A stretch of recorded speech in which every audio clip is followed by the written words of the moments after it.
नमस्कार, आप सभी का स्वागत करते हैं कमाल की पाठशाला में। अगर आप क्लास 6 की तैयारी कर रहे हो यानी कि एंट्रेंस एग्जाम की तैयारी कर रहे हो तो गणित का जो पहला टॉपिक है वो है संख्या पद्धति यानी कि नंबर सिस्टम से इसकी शुरुआत होती है।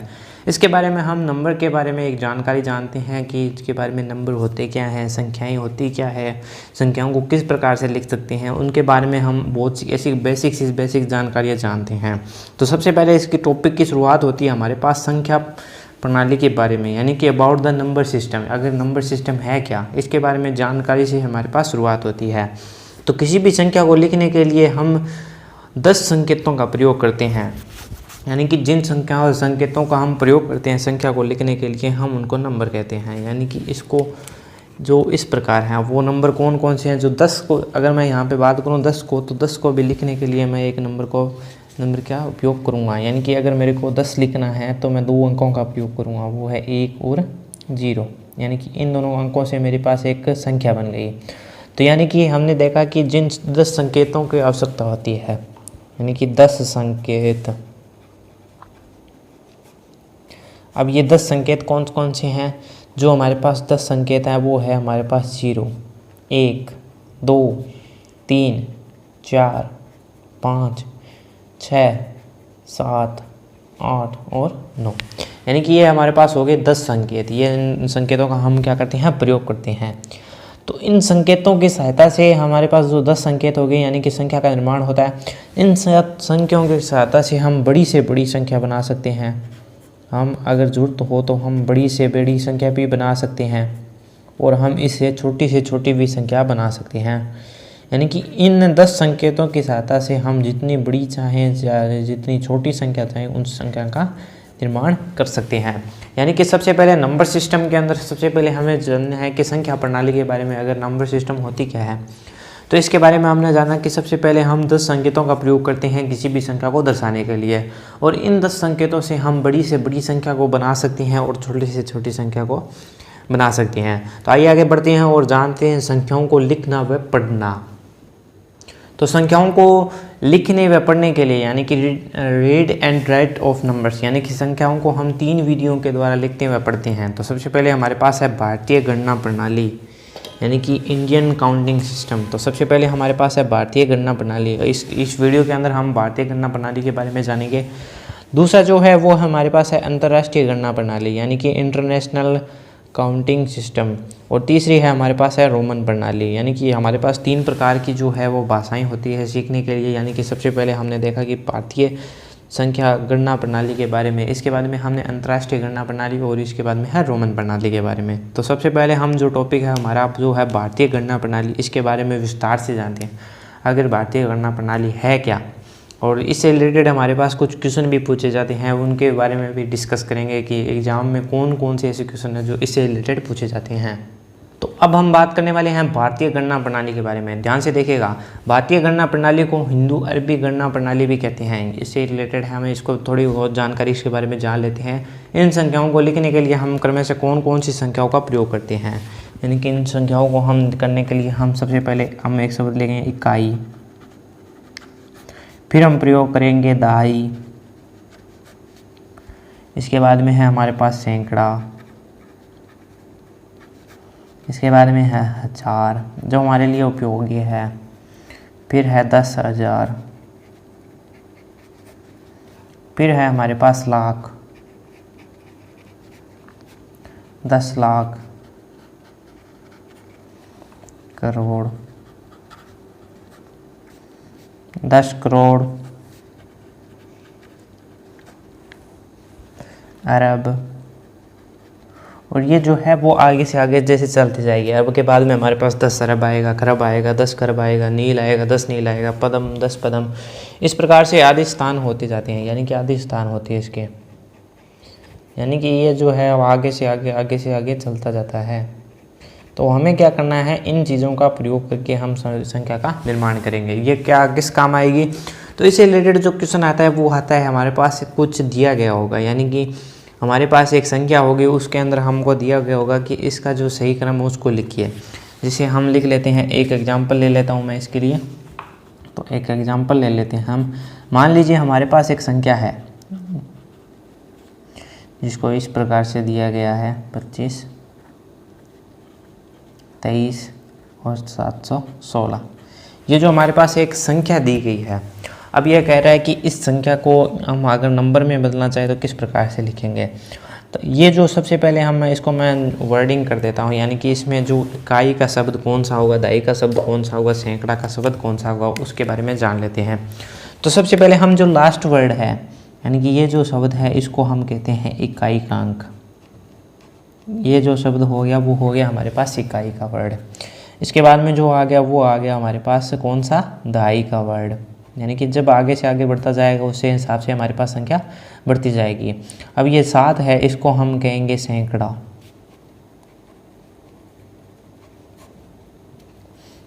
ये सैकड़ा का आ गया, यानी कि इकाई का आ गया, दहाई का आ गया, सैकड़ा का आ गया।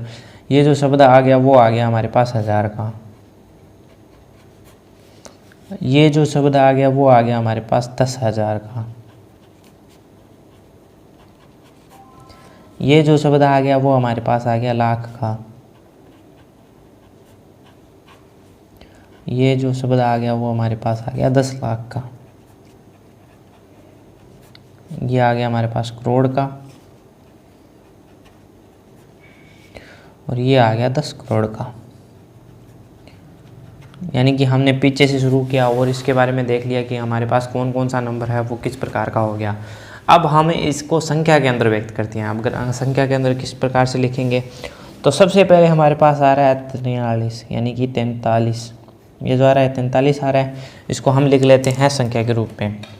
सबसे पहले आ रहा है 43, यानी कि ये जो अंकों की संख्या होगी, 10 अंकों की संख्या होगी, इसको मैं लिखूँगा 43 लाख, 43 करोड़। ये जो है करोड़ की संख्या तक जा रहा है, यानी कि हम इसको लिखेंगे 43 करोड़।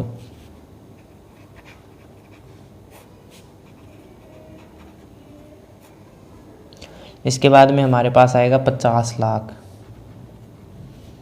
25 लाख, यानी कि ये जो संख्या है वो 25 है, यानी कि 25 लाख। इसके बाद में हमारे पास कौन सी संख्या है, वो है 23। इसके बाद में 23 है, 23 कौन सी संख्या पर है, वो है 1000 पर, यानी कि 10,000 पर है, तो इसको लिखेंगे हम 23,000।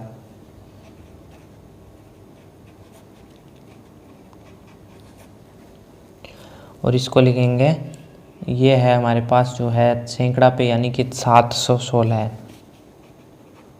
716 है। तो मैं बात कर रहा था एक क्वेश्चन की, तो हमारे पास कुछ एक इस प्रकार का क्वेश्चन आया था जो कि हमारे पास आया था नवोदय के एक एंट्रेंस एग्जाम में, जिसके अंदर इसी प्रकार की एक संख्या दी गई थी। आपको बताना गया था कि 43 करोड़ 25 लाख 23,716 है, यानी कि इस प्रकार से आपको एक संख्या दी गई, इसके आपको अंकों के रूप में व्यक्त करना था, यानी कि इस रूप के अंदर व्यक्त करना था। तो कुछ इस प्रकार के भी क्वेश्चन इसके अंदर बनते हैं। तो इसके रूप में हम एक चार्ट के रूप में इसको सीख लेते हैं, समझ लेते हैं एक चार्ट के रूप में। तो अब हम क्या करने जा रहे हैं, जो हमारे पास संख्या है, यानी कि 43 करोड़ 25 लाख 23,716 जो हमारे पास संख्या है, इसको हम एक सारणी के रूप में व्यक्त करने जा रहे हैं। यानी कि सबसे पहले हमारे पास जो आवृत्ति है वो करोड़ से शुरू हुई थी, यानी कि 10 करोड़ को कौन सा शब्द व्यक्त कर रहा था। आप देखो कि यहाँ पे जो 4 है, वो जो 4 संख्या है वो 10 करोड़ को व्यक्त करेगी, यानी कि यहाँ पे जो संख्या आ जाएगी वो आ जाएगी 4, यानी कि ये जो संख्या है वो 10 करोड़ को व्यक्त कर रही है। इसके बाद में जो अगला है वो शब्द है हमारे पास करोड़। करोड़ शब्द को कौन सी संख्या व्यक्त कर रही है, आप ध्यान से देखोगे जो 3 है वो हमारे पास करोड़ को व्यक्त कर रही है, यानी कि करोड़ को संख्या व्यक्त करने वाली संख्या हो गई हमारे पास 3। इसके बाद में हम देखेंगे कि 10 लाख, यानी कि शुरुआत अगर पीछे से करती हैं तो हमारे पास कौन सा आता है, इकाई, दहाई, सैकड़ा, हज़ार, 10,000, लाख, 10 लाख, करोड़, 10 करोड़, इस प्रकार से आता है। यानी कि ये जो संख्या है वो 10 लाख को व्यक्त कर रही है, यानी कि जो दो है वो हमारे पास 10 लाख को व्यक्त कर रहा है, यानी कि जो 10 लाख को व्यक्त करने वाली संख्या हो गई वो आ गई हमारे पास 2। इसके बाद में हमने देखा कि 5 क्या है, 5 जो है हमारे पास लाख को कर रहा है, यानी कि इकाई, दहाई, सैकड़ा, हज़ार, 10,000, लाख, यानी कि 5 जो है हमारे पास वो लाख को व्यक्त कर रहा है, यानी कि 5 हो गया। इसी प्रकार हम देखेंगे कि ये जो 2 है वो किसको व्यक्त कर रहा है, यानी कि 10,000 को व्यक्त करने वाली संख्या हो गई हमारे पास 2। 1000 को व्यक्त करने वाली संख्या हो गई 3, और ये जो है वो सैकड़ा को व्यक्त करने वाली 2 हो गई हमारे पास। इस प्रकार से दहाई को व्यक्त करने वाली 1 हो गई, और इसी प्रकार से इकाई को व्यक्त करने वाली संख्या हो गई 6। तो इस प्रकार से हमने इन संख्याओं को व्यक्त कर लिया, यानी कि हमारे पास जो 43,25,23,716 थे उनके सभी वर्डों को देख लिया, यानी कि इकाई को कौन सा व्यक्त कर रहा है, दहाई को कौन सा व्यक्त कर रहा है, सैकड़ा को कौन सा व्यक्त कर रहा है, हजार को कौन सा व्यक्त कर रहा है। यानी कि ये जो आवर्ती है वो काफ़ी ज़्यादा इंपॉर्टेंट हो जाती है, क्योंकि हम अगला जो स्टेप करने वाले हैं वो पढ़ने वाले हैं स्थानीय मान के बारे में। स्थानीय मान और जातीय मान जिनके ऊपर इनका काफ़ी ज़्यादा उपयोग होता है स्थानीय मान के ऊपर, यानी कि स्थानीय मान के अंदर हम देखेंगे कि इनका किस प्रकार से प्रयोग होता है। तो स्थानीय मान में हमारे पास जो इकाई, दहाई, सैकड़ा, हज़ार, 10,000, लाख, इनके जो पद है वो काफ़ी ज़्यादा इंपॉर्टेंट होते हैं, क्योंकि हमारे पास स्थानीय मान से रिलेटेड कुछ क्वेश्चन आ चुके हैं जो एंट्रेंस एग्जाम में काफ़ी बार पूछे जाते हैं। तो चलिए बढ़ते हैं स्थानीय मान की तरफ। तो स्थानीय मान के जानने के लिए सबसे पहले हमारे पास क्वेश्चन उठता है कि स्थानीय मान आखिर होता क्या है। यानी कि किसी भी संख्या में किसी अंक का स्थानीय वह अंकित करता है कि वह अंक इकाई, दहाई, सैकड़ा, हज़ार या आदि के स्थान पर है। यानी कि जो स्थान होगा उस स्थान के हिसाब से हम देख सकते हैं कि स्थानीय मान कौन सा होगा। यानी अगर वह इकाई के स्थान पे है तो हम इकाई का अंक लेंगे और उसको 1 से मल्टीप्लाई कर देंगे। यानी कि एक एग्जाम्पल के रूप में समझेंगे। इससे पहले आप देख लीजिए, इकाई के स्थान पर होगा तो इकाई का अंक हो जाएगा और मल्टीप्लाई में हमारे पास क्या कर देंगे, उसको 1 से गुणा कर देंगे। अगर दहाई के स्थान पे होगा तो दहाई अंक बताएंगे, यानी कि दहाई का जो अंक है वो होगा हमारे पास और उसको हम मल्टीप्लाई कर देंगे 10 से। अगर सैकड़ा के स्थान पे होगा तो उसको भी हम सैकड़ा का अंक लेंगे और उसको मल्टीप्लाई कर देंगे 100 से।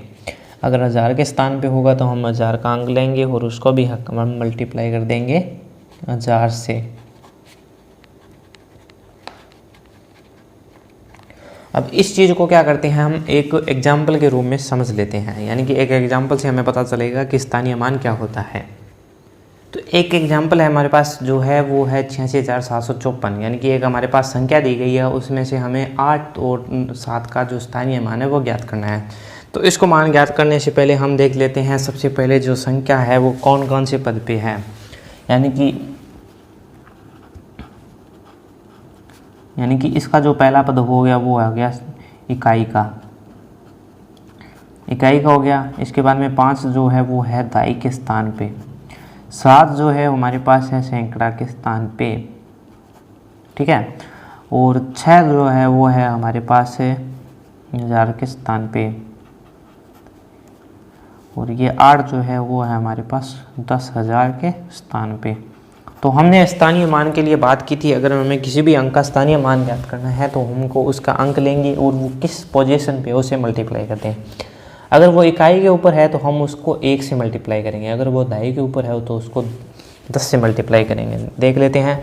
यानी कि हमें ज्ञात करना है 7 का स्थानीय मान, 7 का स्थानीय मान, यानी कि हमें ज्ञात करना है 7 का स्थानीय मान। यानी कि 7 जो हो गया वो मेरे पास हो गया अंक, और ये किस स्थान पे है आप देखोगे, जो 7 है वो सैकड़ा के स्थान पे है, और सैकड़ा के लिए हमने देखा था कि इसको 100 से मल्टीप्लाई कर देते हैं, तो इसका जो मान हो गया वो हो गया 700, ठीक है।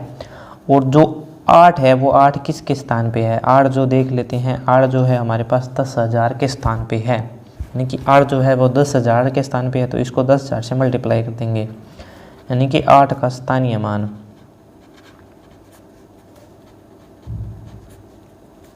8 का जो स्थानीय मान हो गया वो हो गया हमारे पास 10,000, यानी कि 80,000। इसका जो स्थानीय मान हो गया वो 80,000 हो गया। इससे हमें पता चल गया कि 7 का जो स्थानीय मान हो गया वो तो हो गया 700, और 8 का जो स्थानीय मान हो गया वो हो गया 80,000। तो इस प्रकार से क्वेश्चन आते हैं कि स्थानीय मान क्या होते हैं। तो एक और एग्जाम्पल ले लेते हैं, हम उससे देख लेते हैं स्थानीय मान के बारे में।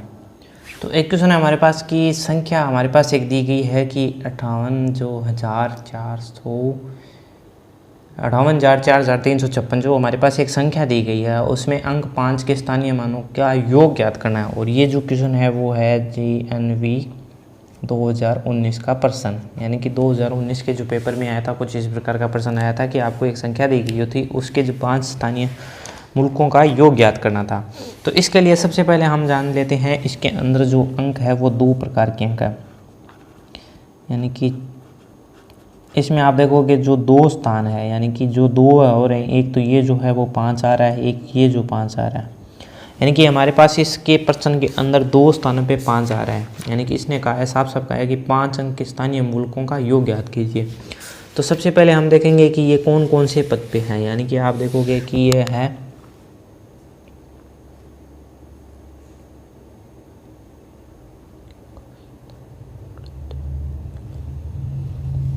यानी कि आप देखोगे कि ये जो मान है वो आ रहा है 5,84,356 इस प्रकार का बन रहा है। यानी कि ये हो गया इकाई, दाई, सैकड़ा, हज़ार, 10,000 और ये लाख तक चला गया। यानी कि इसके लिए जो स्थानीय मान है वो हमारे पास कौन सा है, यानी कि 5 इंटू ये जो है दाई के अंक पे यानी कि 10, यानी कि 5 इंटू 10 हो गया हमारे पास 50। और इसके बाद में ये जो है वो लाख के स्थान पे, यानी कि जो लाख की संख्या उस पे स्थान पे है, तो उसके लिए हम इसको मल्टीप्लाई कर देंगे 1 लाख से। 1 लाख के लिए कितने जीरो होते हैं भाई? 1 लाख के लिए हमारे पास होते हैं 5 जीरो, यानी कि ये हो गया 5 लाख हो गया। अब ये कह रहे हैं कि इन स्थानीय मूल्यों का योग आपको क्या करना है, ज्ञात करना है योग। तो अभिष्ट जो योग होगा इसका वो हो जाएगा हमारे पास, अभिष्ट जो योग है वो इसका हो जाएगा 5 लाख 2 प्लस 50। इसका अभिष्ट योग है वो हो जाएगा हमारे पास 5,50,000 और ये इसका आंसर हो जाएगा। तो स्थानीय मान से रिलेटेड कुछ इस प्रकार के क्वेश्चन आते हैं। तो चलिए आगे बढ़ते हैं अगले चरण की ओर। तो अगली जो है वो है जातीय मान, यानी कि फेस वैल्यू। किसी भी संख्या में किसी अंक का जातीय मान उस अंक का अपना मान होगा, चाहे अंक वह किसी भी स्थान पे हो। यानी कि हमने देखा था कि स्थानीय मान पे जब कोई संख्या किसी भी स्थान पे होती है तो उससे मल्टीप्लाई हो जाती है। यानी कि इकाई के स्थान पे है तो 1 से कर देंगे मल्टीप्लाई, अगर दहाई के स्थान पे है तो उस संख्या का मल्टीप्लाई कर देते हैं हम 10 से। यानी कि उसमें ऐसा होता था। लेकिन आप देखोगे जातीय मान में क्या हो रहा है कि जातीय मान में जो संख्या जहाँ पे है उसका अंक वही रहता है। एक एग्जाम्पल के लिए मैं ले लेता हूँ, यानी कि एग्जाम्पल इसका ले लेते हैं। हमारे पास एक संख्या दी गई है 3567 और इसमें हमें प्रत्येक का जातीय मान ज्ञात करना है। तो एग्जाम्पल के रूप में हमें देख रहे हैं कि एक संख्या है हमारे पास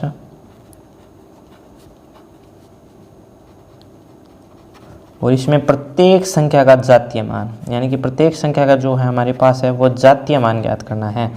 तो इसमें प्रत्येक संख्या का जातीय मान किस प्रकार से हम ज्ञात करेंगे, तो सबसे पहले हम देख लेते हैं 7 का जातीय मान। 7 का जातीय मान, जो 7 का जातीय मान हो जाएगा वो हो जाएगा हमारे पास 7। इसी प्रकार 6 का जातीय मान, ये भी हो जाएगा 6। लेकिन हम बात करें अगर स्थानीय मान की, तो यहाँ पे जो स्थानीय मान 7 का था वो 7 ही होता, और जातीय मान में स्थानीय मान याद करें अगर 6 का, तो हमारे पास 6 × 10 हो जाता। अगर हमारे पास 5 का जातीय मान की बात करूँ मैं, जातीय मान, तब 5 ही होगा। इसी प्रकार 3 का जो है वो जातीय मान ज्ञात करें हम, वो क्या हो जाएगा, 3 हो जाएगा। तो कुछ इस प्रकार से रिलेटेड आता है। कई बार हमें पास क्वेश्चन पूछ लेता है कि इसका जातीय मान बताइए, और कई बार घुमाने के लिए हमारे पास क्वेश्चन आता है कि हमें जातीय मान एक संख्या दी जाती है तो उसमें एक अंक दिया जाता है। जिस प्रकार से हम इसमें बात करें, अगर हमारे पास इस प्रकार की संख्या दी गई हो तो इसमें एक रिलेटेड प्रश्न पूछ सकता है कि आपको 6 का स्थानीय और जातीय मान के अंदर अंतर ज्ञात करना है। तो सबसे पहले हम 6 का जातीय मान स्थानीय मान ज्ञात करते हैं, जो आता है हमारे पास 60। इसके बाद में इसका जातीय मान होता है वो होता है 6, और 60 - 6 करने पर हमारे पास होता है 54, जो इसका आंसर हो जाता है। तो हो सकता था कि हमारे पास जो आंसर होता है उसमें हमारे पास एक 54 भी दिया गया होता, और इसके बाद में 66 भी दिया गया होता, और 6 भी, यानी कि कुछ इससे रिलेटेड कुछ हो सकते थे। हमारे पास काफ़ी सारे क्वेश्चन दिए गए थे। तो जातीय मान के बारे में हमने जानेंगे कि इनकी फेस वैल्यू किसे कहते हैं। तो किसी संख्या का वह खुद का मान वही होता है, यानी कि जातीय मान उस अंक का अपना मान होता है, चाहे वह किसी भी स्थान पे हो, यानी कि चाहे वह इकाई के स्थान पे हो, चाहे दहाई के स्थान पे हो, चाहे सैकड़ा के स्थान पे हो, चाहे हज़ार के स्थान पे हो, तो उसका स्वयं का जो मान होता है वो जातीय मान होता है। तो चलिए बढ़ते हैं, इसके जो अन्य 2 छोटे छोटे टॉपिक और हैं उनसे भी रिलेटेड कुछ कई बार जो क्वेश्चन आ जाते हैं। तो एक छोटा सा टॉपिक और है, वो है पूर्ववर्ती, यानी कि पूर्ववर्ती किसे कहते हैं। किसी संख्या से अगर हम 1 घटा दें तो जो संख्या हमें प्राप्त होती है वह दी गई संख्या की पूर्ववर्ती संख्या होती है। यानी कि प्रेफिक्स कौन सी होती है। अब मान लीजिए जैसे हम एग्जाम्पल के रूप में ले लेते हैं कि 8 का पूर्ववर्ती ज्ञात कीजिए, यानी कि एग्जाम्पल के रूप में हम ले सकते हैं 8 का पूर्ववर्ती। 8 की पूर्ववर्ती संख्या याद करनी हो तो 8 से हम 1 कम कर देंगे, जो हमारे पास हो जाएगी 7। इसी प्रकार हम ले सकते हैं 5 का पूर्ववर्ती, तो 25 की जो पूर्ववर्ती हो जाएगी 25 माइनस 1 कर देंगे हम 24, जो ये जो संख्या है 7 और 8 जो है पूर्ववर्ती संख्याएं प्राप्त हो गई। यानी कि एग्जाम्पल के रूप में हम पूर्ववर्ती संख्याओं को ले सकते हैं। तो हमारे पास कुछ क्वेश्चन इस प्रकार का आता है कि हमें जातीय मान भी ज्ञात करना होगा और कोई संख्या दे दी जाए और उसके पूर्ववर्ती भी ज्ञात करनी हो तो वो भी ज्ञात कर सकते हैं। उनका अंतर भी पूछ सकता है, वहाँ पर आगे कुछ भी पूछ सकता है। यानी कि ये जो काफ़ी इंपॉर्टेंट एक छोटी सी चीज़ जो हमें जाननी ज़रूरी है। इसके बाद में जो नेक्स्ट स्टेप है वो है उत्तरवर्ती। ये जो लास्ट टॉपिक है उसमें अंदर क्या होता है, यानी कि उत्तरवर्ती में क्या होता है। पूर्ववर्ती में तो हमने देखा था कि अगर किसी संख्या जो हमें जिस संख्या का पूर्ववर्ती ज्ञात करनी हो तो उस संख्या से हम एक स्टेप को कम कर रहे थे, यानी कि एक अंक को घटा रहे थे। इसके अंदर क्या करेंगे, एक अंक को जोड़ देंगे और एक अंक को जोड़ने पर जो हमारे पास संख्या होगी वो उत्तरवर्ती हो जाएगी। यानी कि हमारे पास मान लीजिए हमारे पास एक उदाहरण दिया गया है कि हमें जो 14 की, जैसे हमारे पास एक एग्जाम्पल देख लेते हैं, 15 की उत्तरवर्ती ज्ञात करनी है। हमारे पास एक दिया है कि 15 की उत्तरवर्ती ज्ञात कीजिए। तो उत्तरवर्ती किस प्रकार से इसकी ज्ञात करेंगे, तो हम लिखेंगे 15 + 1, यानी कि ये जो होगी 16 और 16 जो होगी वो 15 की उत्तरवर्ती ज्ञात होगी। अगर इसकी हमें पूर्ववर्ती भी ज्ञात करनी होती तो इससे कम कर देते हो, जो हमारे पास पूर्ववर्ती प्राप्त हो जाती है। तो आज की वीडियो के अंदर हमने कुछ संख्या पत्ती के बारे में जाना, यानी कि सबसे पहले हमने देखा कि संख्या पत्ती होती क्या है, उसके बारे में हमने पढ़ना और लिखना भी जाना, उसके प्रणाली के बारे में जाना, यानी कि संख्या पट्टी को किस प्रकार से भी ज्ञात कर सकते हैं। इसके बाद में हमने इसके स्थानीय मान के बारे में जाना और जातीय मान के बारे में जाना है, यानी कि पूर्ववर्ती और उत्तरवर्ती के